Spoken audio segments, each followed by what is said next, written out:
Most women spend so much time wondering if he's really in love with her that she misses the signs that are already right in front of her. Because here's the truth. Men rarely say, "I love you" deeply before they show it. Love, for most men, isn't a sentence.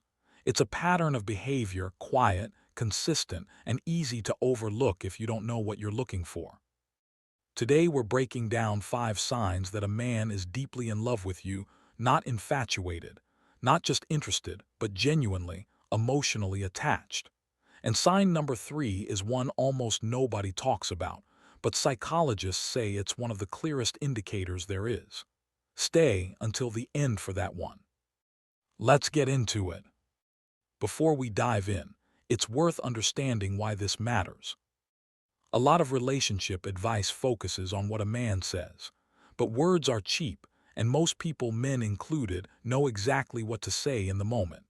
What's much harder to fake is behavior that's sustained over time, especially behavior that costs something: time, effort, vulnerability. Psychologists who study attachment and bonding agree on one thing: real emotional investment shows up in consistency, not intensity. A man who is deeply in love doesn't just have big romantic moments. He has small, repeated patterns that reveal where you actually rank in his life. So let's talk about what those patterns actually look like. The first sign is subtle, but once you notice it, you'll see it everywhere. A man who is deeply in love starts factoring you into decisions, even small ones: where he wants to live eventually, how he spends his weekend. Even something as simple as ordering food, he might think about what you'd enjoy or save you the last piece of something without being asked. This matters because it reflects something deeper. You've stopped being separate from his life and started becoming part of how he plans it. Casual interest doesn't do this. Casual interest is self-focused. What does he get out of this moment? Deep love is different.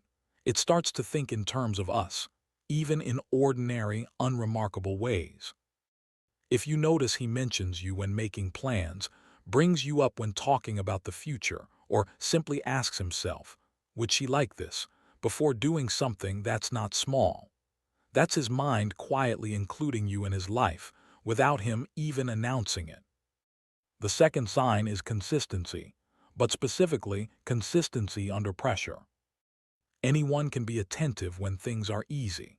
The real test of love is whether he still shows up when he's tired, stressed, busy, or going through something hard himself. A man who is deeply in love doesn't disappear during hard weeks.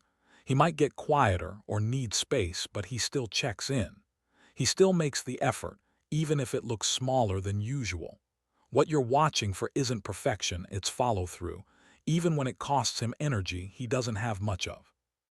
This is where a lot of women get confused, because they compare visible effort to visible effort, without accounting for context. A man juggling a stressful work project who still finds 10 minutes to call you is often showing more love than a man with unlimited free time who showers you with attention because he has nothing else going on.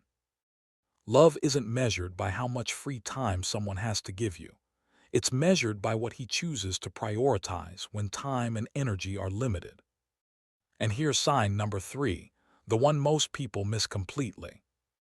A man who is deeply in love eventually lets you see him when he's not okay. This might sound small, but it's actually one of the most psychologically significant signs of attachment there is.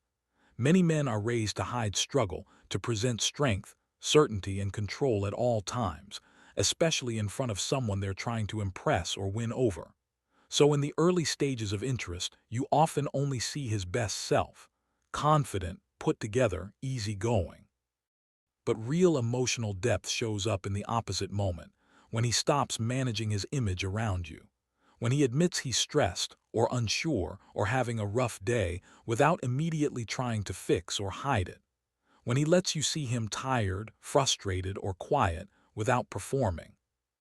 This is significant because vulnerability, for most men, is not something they offer freely. It's something they extend only to people they trust deeply, people they believe won't use that moment against them, won't judge them, won't lose respect for them. Letting his guard down around you isn't weakness on his part. It's one of the highest forms of trust he can offer. So if he started being honest with you about hard days, insecurities, or moments where he doesn't have it all figured out, pay attention. That's not him being less of a man. That's him deciding, on some level, that you're safe enough to be human around. And psychologically, that kind of trust rarely develops unless real emotional attachment is already there. The fourth sign is simpler but still powerful. He talks about the future and you're already in it. Not in a scripted, overly serious way, but in small, offhand comments. We should try that restaurant sometime. You'd love this place, I'll take you one day. Next year we should. These aren't promises, but they're a window into how he's mentally organizing his life, and whether you're a fixed point in that picture or just part of the present moment. Men who aren't emotionally invested tend to stay vague about the future, almost instinctively, because committing to a shared future feels like a bigger step than they're ready for. But a man who's deeply in love does the opposite. Thinking about tomorrow with you in it isn't scary to him. It's natural because on some level, he's already decided he wants you there. The fifth and final sign is this: your emotions genuinely affect his. If you're upset, he notices, even if you try to hide it. If you're excited about something, your excitement genuinely lifts his mood too. This is what psychologists sometimes call emotional attunement, and it's one of the clearest markers of deep bonding there is. A man who isn't emotionally invested can be sympathetic in a detached way. He'll say the right things, but your emotional state doesn't actually shift his own. A man who's deeply in love doesn't have that distance. Your bad day genuinely affects his mood. Your happiness genuinely lifts his. He's not performing concern, he's actually, physiologically, in sync with you. This kind of attunement can't really be faked for long, which is exactly why it's such a reliable sign. It shows up in the small moments. The way his tone shifts when he senses something's wrong, or the way he lights up, unprompted, when you tell him good news. Let's bring it all together. Black circle, he makes decisions with you in mind, even in small, ordinary ways. Black circle, he's consistent, even when life makes it inconvenient to be. Black circle, he lets you see him when he's not okay, because he trusts you enough to stop performing. Black circle, he talks about the future, and you're already part of it. Black circle, your emotions genuinely affect his, not just on the surface, but underneath. If this video helped you see your relationship a little more clearly, that's exactly why this channel exists. We explore the hidden psychology behind love, attraction, and human behavior, the things that are true, but rarely explained clearly. If you enjoyed this, make sure to like this video, subscribe, and turn on notifications, because we release new psychology and relationship insights every week. And I'd love to hear from you. Which sign hit closest to home for you? Drop a comment and let me know. Thank you for watching, and I'll see you in the next one.